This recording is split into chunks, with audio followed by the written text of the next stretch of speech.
के उलाट के पलट के दिले बड़ा दहिया तूर हो।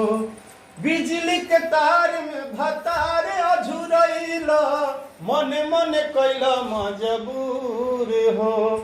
कि लहे लहे छुई जनी हमारा पमुई राजा दर्द से गिरे लगिलो। अब इसके बाद वाला तुम दोनों गाओ तो।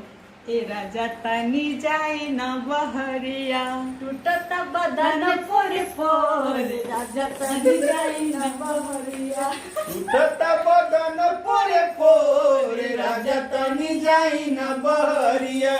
मनीषा बहुत अच्छी सिंगर है, लेकिन इनको किसी ने बताया है कि ये बहुत अच्छा गाती है और मैं नहीं चाहता कि ये गाना गाना शुरू करें। वरना भाई थोड़ा सा क्या है, मैं एक लाइन इनके लिए सुना दूंगी।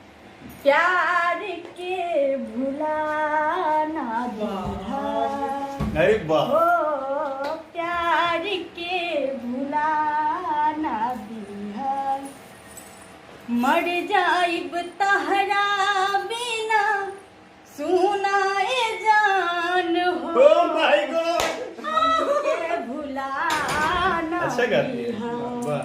ओ प्यार के भुलाना दिहा तो हम नया नया गवाना आए हाय हाय नया तकिया बिछवाना डिस्को डिस्को डिस्को नया